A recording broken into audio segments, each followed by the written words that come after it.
Okay, folks, just a little bit of narrating here.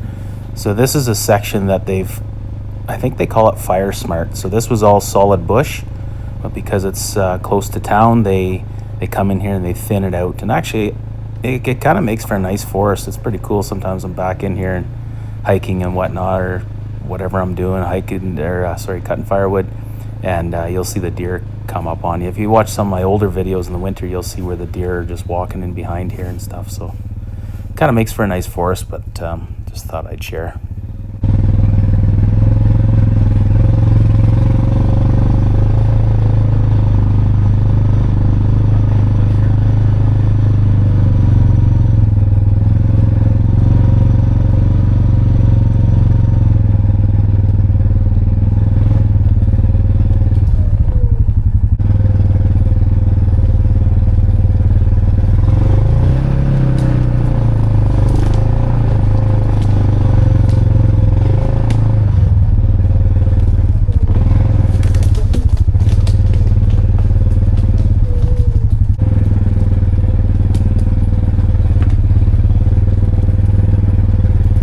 So I don't know if you can tell, but straight ahead there's like you can see where it opens up quite a bit.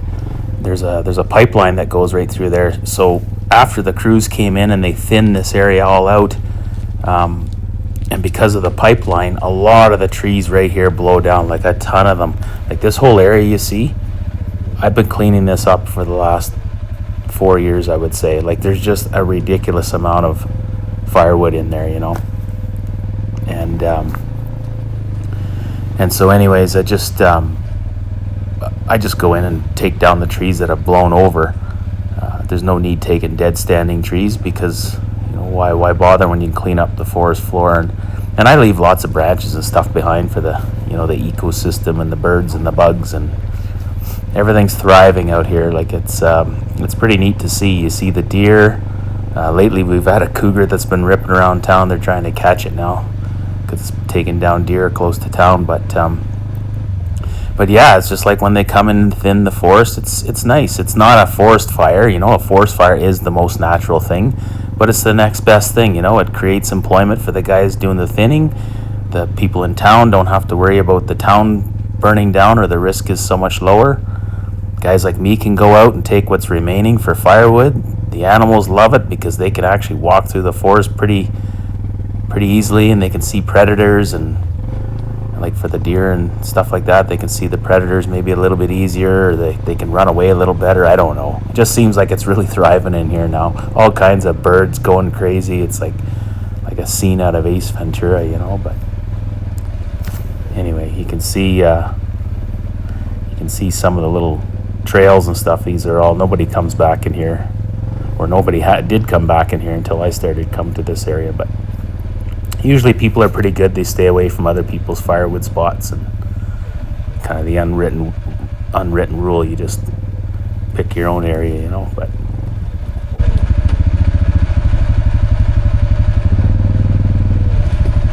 so if you've seen some of my shorts videos from a while back, this is the spot that I got stuck, where I wrecked my winch because I didn't have my snatch block, so I had to winch to one of these trees. But that's why I'm not going that way. That was where I was pretty bad coming out of there with a big heavy load, and I just didn't want to go back and get buried again. Now you can see up ahead there where they did some clearing. There's quite a swath there. Now I think there's a pipeline there, but there's also a bunch of extra area that was logged, and there's a bunch of open houses right now. They're trying to the government wants to come in and basically log a whole bunch of stuff around town, and I mean, it's probably just going to make it super ugly. Jasper, the next town beside us, it's in a national park. It's about 45 minutes away. Last July, I guess it was, half the town burnt to the ground. You might have seen it on the news. Basically, that was a fire that everybody was expecting. I can remember back as far as 2012 noticing the beetle-killed pine. The beetle-killed pine came from the next province over, and it reached Alberta, and then it just devastated a lot of parts in the park. Well, when I say devastated, I mean it killed all the pine trees, So now we had all these dead trees, like just a massive amount, and the park didn't want a sporadic log like this or do anything about it. They wanted it to be natural. Well, when that fire started last summer, it was a massive fire, and it created its own storms and everything like that. Just the embers from it caught a lot of the homes on fire, just because they had cedar shakes or whatever for the roof.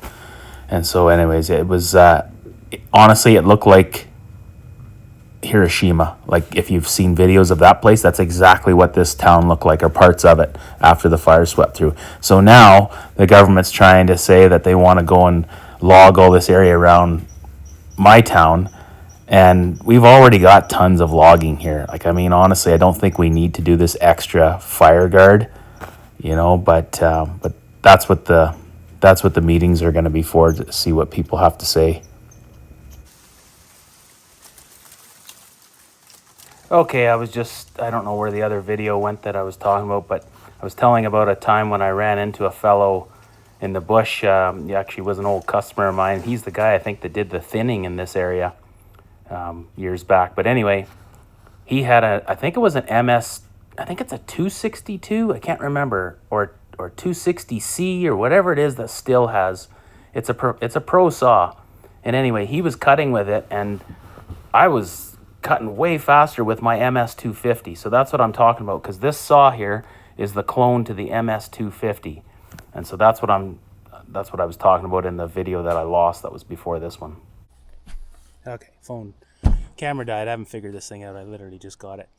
Anyway, so I was like, I had my truck like just about fully loaded, and he was still trying to get his trees on the ground, and I don't know, like, I mean, the 362 would maybe outcut this thing. I don't know if this thing had stronger or faster chain speed or what, but I know I was getting a lot more production done than he was with that saw. I just always thought it was the saw. I mean, I could have been working a little bit faster, but I think it was, I don't know. They're fast cutting saw for a little 45cc, these things. So anyway, this wood is just slightly punky there, so it's going to seem like it's cutting better than what it is.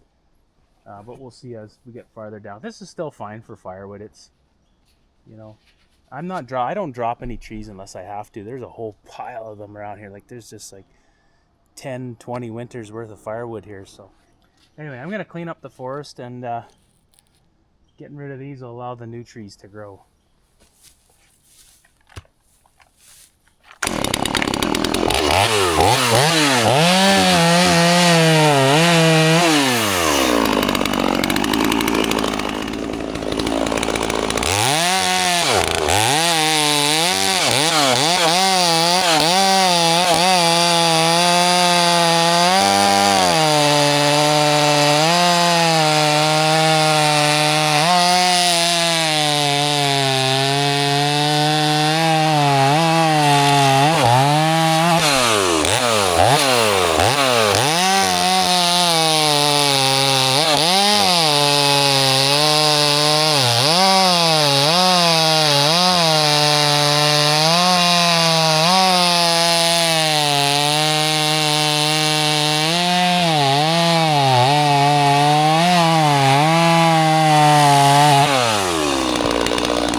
Running good.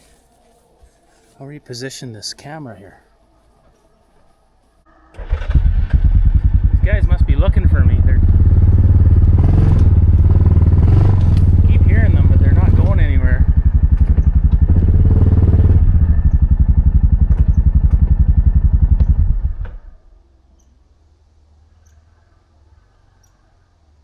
I can hear them right over there in the trees. They're probably looking for me. Maybe it's the cops.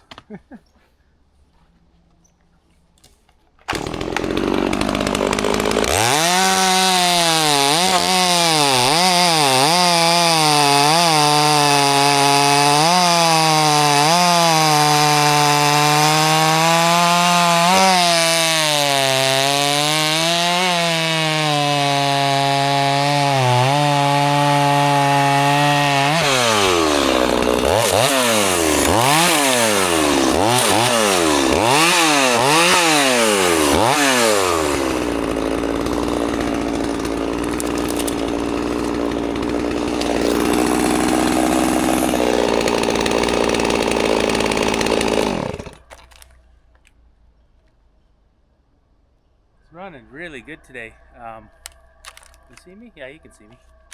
Last time I had it out, it seemed like I had an air leak, and it's funny because I had that little top handle saw there, that chainsaw that I have to finish the review on, and I was tuning that thing, and it just seemed like it had an air leak in the beginning, and then all of a sudden, after I used it a couple of times, it ran flawless, and it's never given me trouble. There's probably nobody on the planet that has as many hours on one of those little Amazon top handle chainsaws as I do. I've cut so much firewood with that thing. It comes out like almost every time. It didn't today, but that's rare. But anyhow, here comes those guys over here. Must be young kids hanging out. Somebody doesn't know the trails or something. I gotta put signs up to draw these kids away from town because they ride too close to town and they piss everybody off. But anyway, they're just kids though. They're just having fun. Yeah, so maybe the crank seals kind of dry out on them and then they spartan up after. I don't know.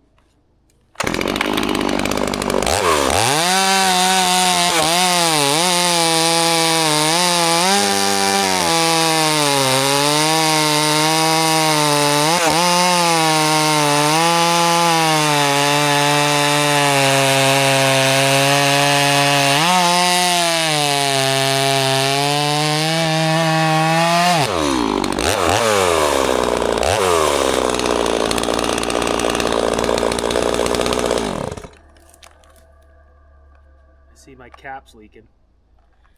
Yeah, it's not gonna last long. Better cut my counterweight before it's too late. Oh wait, there's one on the ground here.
That's perfect firewood. Yeah, it's not wet, cold in the middle, so yeah, that'll be just perfect. Sweet. I love it when a plan comes together.